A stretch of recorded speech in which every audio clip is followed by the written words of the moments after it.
21వ తేదీ అక్టోబర్ నెల 2025వ సంవత్సరం. ఈరోజు దేవుని వాగ్దానము. కీర్తనలు 34వ అధ్యాయము 18వ వచనము.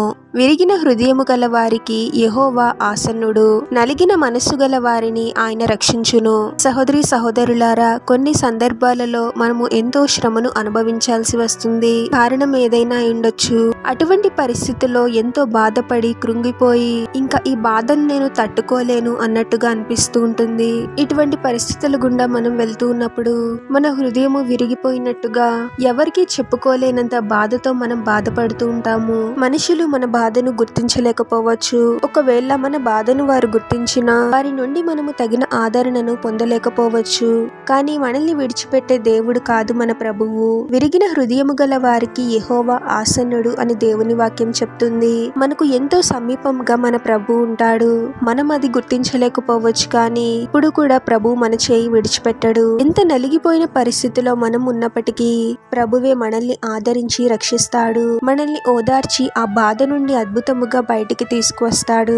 ఈ రోజు ఈ మాటలను వింటున్న మీరు ఎంతో కృంగుదలలో ఉండొచ్చు. మీ హృదయము విరిగిపోయి ఉండొచ్చు. బాధతో నలిగిపోతూ ఉండవచ్చు. కానీ ప్రభు మీకు సమీపంగా ఉన్నాడు. మీ కన్నీళ్లను చూస్తూ ఉన్నాడు. ఎవరు మీ బాధను అర్థం చేసుకున్నా చేసుకోలేకపోయినా ప్రభువు తప్పకుండా మీ బాధను అర్థం చేసుకుంటాడు. ప్రభు సన్నిధిలో ప్రార్థించండి. ప్రభువే మీకు కలిగిన గాయాలను నయం చేస్తాడు. మీ కన్నీటిని తుడిచి మీ దుఃఖాన్ని సంతోషంగా మారుస్తాడు. ప్రార్థన.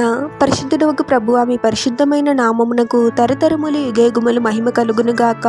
మరొక నూతన దినములోనికి మమ్మల్ని క్షేమంగా ప్రవేశింపచేసిన దేవా, మీకే స్తోత్రం తండ్రి. మా హృదయ అంతరంగములను ఎరిగిన దేవుడవు ప్రభువా. ఎవరెవరు ఎటువంటి సమస్యలతో బాధపడుతూ నలిగిపోయిన పరిస్థితిలో ఉన్నారో అటువంటి వారిని దర్శించండి తండ్రి. గాయములను కట్టే దేవుడవు ప్రభువా.